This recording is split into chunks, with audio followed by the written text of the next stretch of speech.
নাটোরের বাগাতিপাড়া পৌর মডেল ভূমি অফিসে ভূমি কর্মকর্তাসহ অন্যান্য স্টাফরা নির্ধারিত সময়ে অফিসে না আসায় প্রতিনিয়ত ভোগান্তির শিকার হচ্ছেন সেবাগ্রহীতারা।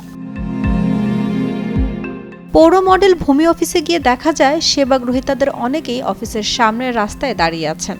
বাহিরে কেন দাঁড়িয়ে আছেন এমন প্রশ্ন করা হলে তারা ক্ষিপ্ত হয়ে জানান বেলা 10টা পার হয়ে গেছে, তবুও অফিসের কোনো স্টাফ আসেননি। 9:15 দিকে আসার পরে দেখে যে এমনি আছে, মানে আপনার যে আয়া যেটা আছে ও তালামালা খুলে ঝাড়ঝাটা দিছে।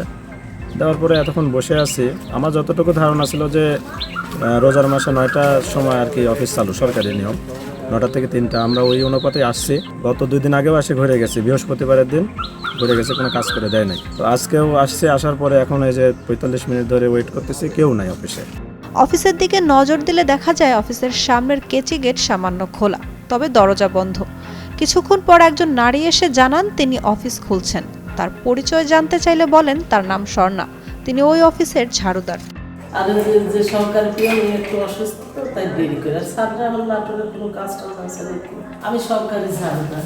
সেবাগ্রহীতারা জানান তারা সকাল 9টা থেকে অফিসের সামনে দাঁড়িয়ে আছেন। বেলা 10টা 15 বাজলেও সেবা প্রদানকারী কেউ আসেননি। এর আগে এসেও একই অবস্থায় পড়েছেন তারা। উনি খুলছে, এখানে দেখলাম আসি খোলা, তারপর আমি এসে বসে আছি, দেখলাম কেউ নাই।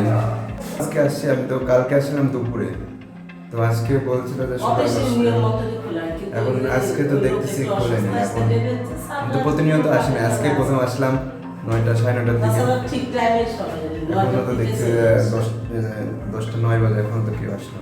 এ বিষয়ে অবগত আছেন কিনা জানতে চাইলে উপজেলার সহকারী ভূমি কমিশনার জানান তিনি বিষয়টি দেখবেন। আমি নায়েব সাহেবকে ফোন দিয়েছিলাম, উনি বললো যে উনি অফিসের পাশে এক জায়গায় তদন্তে আছে। আচ্ছা, এরকম অভিযোগ আজকে না, শুধু এর আগেও নাকি এরকম হয়েছে? আচ্ছা ঠিক আছে, আমি দেখবো বিষয়টা। সেবাগ্রহীতাদের দাবি এ সকল হয়রানি থেকে মুক্তি দেওয়া হোক এবং ওই সকল কর্মকর্তা ও স্টাফদের বিরুদ্ধে যথাযথ ব্যবস্থা গ্রহণ করা হোক। নাটোর থেকে আব্দুল্লাহ আল অনেকের পাঠানো তথ্যচিত্রে ডেস্ক রিপোর্ট। উর্মি আক্তার, সোমা, কালের কণ্ঠ।